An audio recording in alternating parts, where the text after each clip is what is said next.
Bem-vindos à aula de hoje, eu sou o professor Rubens e você está numa aula de Física.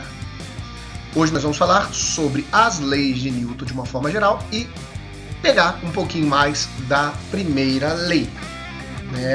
Ao final dessa aula eu quero que vocês consigam identificar a importância das leis de Newton, enxergá-las no nosso dia a dia e entender como funciona a primeira lei numa situação do dia a dia. A segunda e a terceira lei vão ser vídeos separados, para que não fique muito grande o assunto de uma vez só. Na descrição desse vídeo nós vamos ter também uma apostila contendo essa explicação e exercícios sobre a primeira lei de Newton. Vejamos então quem foi Newton. Newton nasceu em 1643, na Inglaterra. Ele trabalhava com física clássica, a gravidade, a óptica e muitos outros elementos que deixaram ele famoso dentro desse trabalho que ele desenvolvia. Por alguns, Newton é considerado um dos últimos bruxos, por assim dizer, um dos últimos que estavam ainda bem ligado ao misticismo. Por quê?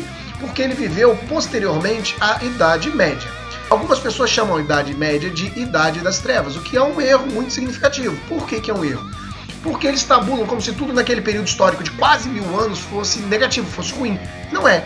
Vamos entender a Idade Média. A Idade Média tinha o desenvolvimento da arquitetura. Construções como essas aí aconteceram no período da Idade Média. Temos também nas artes. As artes nós tivemos pinturas e esculturas maravilhosas feitas nesse período da Idade Média. A ciência se desenvolveu muito na parte da astronomia, na parte do estudo pautado nas universidades, o crescimento principalmente das faculdades de direito, do estudo em três aspectos, em 4 aspectos diferentes do raciocínio humano. E também foi o período de desenvolvimento desse método científico que a gente já estudou no período passado. Finalmente também se tinha muito da alquimia e da astrologia, é onde pega Newton, que são adivinhações. A alquimia, alguns tentam dizer que foi o prelúdio da química, e a astrologia também o prelúdio da astronomia, só que são coisas bem distintas, certo? Os químicos, os alquimistas se parecem muito, lidavam com elementos químicos e tal, mas tinham a ideia de transformar, por exemplo, metais em ouro, que o Newton também queria fazer. Então, assim, existe essa diferenciação. Na Idade Média, era essa situação que acontecia. Você tinha ainda esse pensamento. Um Newton, que é brilhante nos seus aspectos de pensamento, ainda tentava transformar chumbo em ouro. Por quê? Porque talvez fosse possível e tal. Então, a alquimia, que algumas pessoas dizem assim, começo da química? Começo da química, mas ainda mistificada. A astrologia é o começo da astronomia, sim, mas mistificado. E foi nesse período da Idade Média que isso aconteceu. Newton, já passado do período histórico considerado Idade Média, ele ainda tinha essas superstições. E finalmente, é o período mais triste, é o período aí da peste negra, peste bubônica, que matou aí entre 75 a 200 milhões de pessoas na Eurásia, no mundo conhecido na Europa e na Ásia. Isso corresponde aí a pelo menos 50% da população mundial da época. Vamos então à parte que nos toca, as leis de Newton. Vamos a cada uma delas a descrição superficial, uma explicaçãozinha básica, porque hoje o nosso foco é na primeira lei. Vamos lá, primeira lei. Um corpo em repouso tende a permanecer em repouso. Um corpo em movimento tende a permanecer em movimento. Essa lei é chamada de princípio da inércia. O que quer dizer isso? O que está parado continua parado, o que se mexe continua se mexendo. Ok? Vamos para a segunda lei.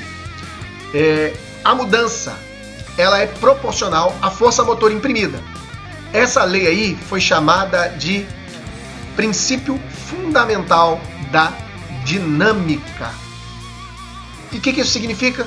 Que a mudança no estado, para você ser mais rápido ou mais devagar, depende da força que você aplica ou do peso que você é obrigado a empurrar. E a terceira lei de Newton, tão importante quanto as outras e para a gente hoje em dia, muito modernamente falando, ela é o princípio da ação e reação. Ela diz que para cada ação existe uma reação de mesma intensidade, mas em sentido oposto.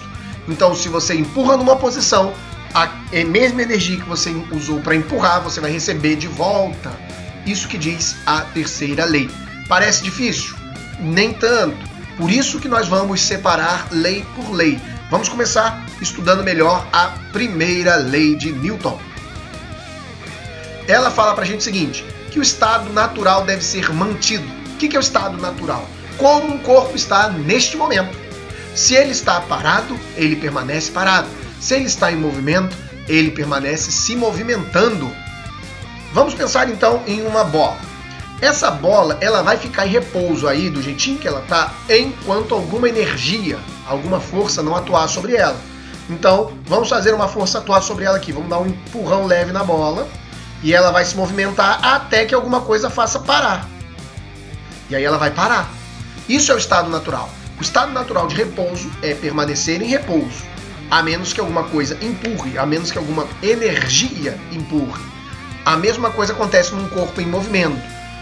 Alguma coisa torna-se em movimento e só para se outra coisa, se outra força segurar. É isso a ideia da primeira lei de Newton.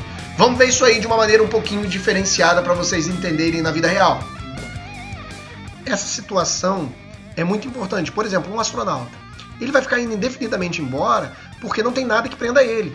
No universo, a gente tem microgravidade, você não tem resistência, não tem nada. Então, se ele, por acaso, se desprender da nave, tá, e se soltar, a tendência é que ele vai embora com esse impulso e vai ficar indo indefinidamente. O ideal é que ele sempre permaneça preso. Por que a gente para enquanto está na Terra? Porque na Terra a gente tem o ar prendendo a gente. Se você pega um impulso no espaço, você simplesmente vai embora, literalmente, porque não tem nada que te segure, nada que te prenda.